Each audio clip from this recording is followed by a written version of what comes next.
Hoje, o exemplo do livro que eu quero apresentar para vocês é um livro biográfico, né, em que a pessoa conta a história que ela viveu.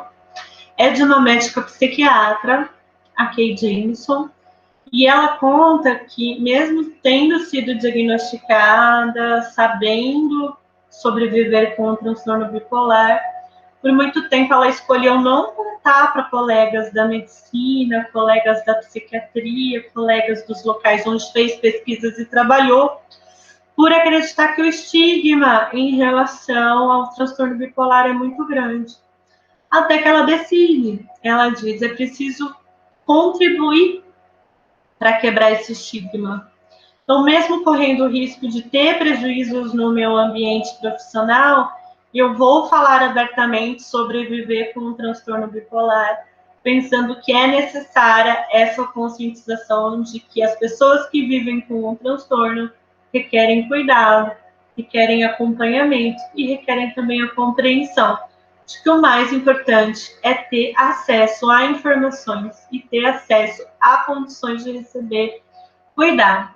Então, o livro da Kate Jameson, a Kay Jameson, ele chama Uma Mente Inquieta. Eu confundi Kay com Kate. Kate é o nome da patinadora que eu passei o vídeo acima num seriado da Netflix que chama Spin Out. E ela é uma patinadora com transtorno bipolar na construção da série. E o vídeo que eu coloquei logo após a explicação dos critérios diagnósticos do episódio maníaco, ela chama Kate. No caso, é a Kay Redfield Jameson, neste livro que chama Uma Mente Inquieta, e ela conta da primeira consulta quando ela decidiu pedir ajuda. Essas foram as perguntas que ela escutou, que vocês vão perceber o quanto essas perguntas têm a ver com os critérios diagnósticos que nós vimos nos vídeos anteriores.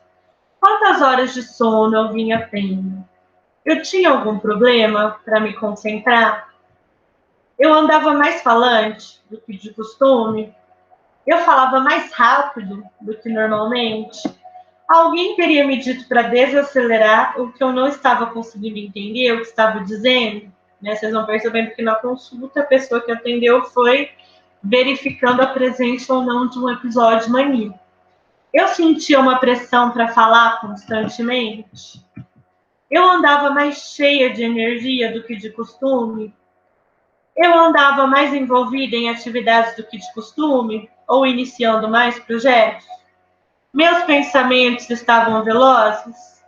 Eu andava mais irrequieta em termos físicos do que normalmente? Ela conta. Eu não só estava muito doente quando apareci para minha primeira consulta. Eu estava apavorada e profundamente envergonhada. Eu nunca havia consultado um psiquiatra ou psicólogo antes, eu não tinha escolha. Eu havia perdido completamente, mas completamente mesmo a razão. Eu tremia pelo que ele poderia me dizer, tremia pelo que ele talvez não fosse capaz de me dizer. Né? Ela, psiquiatra, conhece os sintomas de um episódio maníaco, conhece essas perguntas que são feitas, mas relutou muito, resistiu muito para ir para uma consulta com um profissional da psiquiatria, profissional da psicologia. Eu quis trazer esse relato dela justamente porque é uma resistência muito grande em pedir ajuda, inclusive por quem conhece sobre o transtorno, né? Existe uma expectativa de que a pessoa vai conseguir lidar sozinha, existe uma expectativa de que seria a pessoa que teria que lidar com aquele sofrimento. Aí ela conta sobre buscar ajuda sentindo bastante vergonha. É algo para a gente pensar, né, em relação à nossa postura profissional. Como a minha doença de início parecia ser simplesmente uma extensão de mim mesma, ou seja, dos meus entusiasmos, energias e humores naturalmente inconstantes, talvez eu tenha sido complacente demais com ela. Então a gente percebe como principalmente os traços maníacos, né, eles são vistos como uma característica da personalidade, como um jeito de ser, como algo que faz parte, é difícil reconhecer como o que traz o sofrimento, como o que desencadeia o adoecimento. E como eu era da opinião de que eu deveria ser capaz de lidar sozinha com a violência cada vez maior das minhas oscilações de humor, durante os 10 primeiros anos eu não procurei nenhum tipo de tratamento. Então, imagina a pressão que é para ela e para tantas pessoas de que deveriam ser capazes de lidar sozinhas, que deveriam conseguir lidar sozinhas com os episódios maníacos e os episódios depressivos. Então, essa expectativa de que as pessoas pensem positivo, acreditem que são capazes, acreditem que vão conseguir, tenham força de vontade, se esforcem. Gente, olha como isso pode criar uma imagem de que a pessoa deve lidar sozinha com algo que requer cuidado. É muito importante que possa receber cuidado.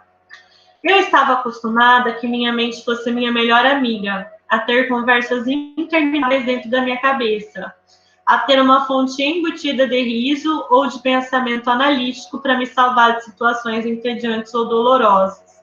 Eu contava com a perspicácia, o interesse e a lealdade da minha mente como algo natural. Então, olha como na mania, no caso, ela está se referindo a quando as ideias aceleravam, quando vinha a euforia, quando vinha a sensação de tudo poder, né?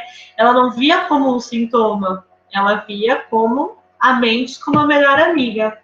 Agora, de repente, ela se voltava contra mim, zombava dos meus entusiasmos e insúcios, ria dos meus planos tolos, já não considerava nada interessante, divertido ou digno de atenção. Ela estava incapaz de concentrar o raciocínio e se voltava continuamente para o tema da morte. Eu ia morrer, que diferença fazia qualquer coisa? Aí aqui a gente já vê as características depressivas, né? Eu me sentia totalmente exausta e mal conseguia me forçar a sair da cama de manhã. Eu levava o dobro do tempo normal para caminhar até algum lugar e usava as mesmas roupas repetidamente, porque daria trabalho demais decidir que outra roupa usar. Nós falaremos mais sobre os sintomas depressivos na nossa próxima aula.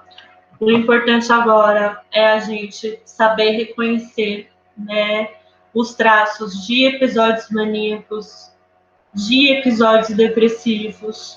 E eu sei que as aulas de psicopatologia dá aquela vontade de discutir como é a abordagem das diferentes, como é o manejo das diferentes abordagens teóricas, como é a atuação na intervenção clínica, quais são as possibilidades de atuação da psicologia, mas por limitações de espaço e de tempo, né, nós ficamos conhecendo esses diagnósticos.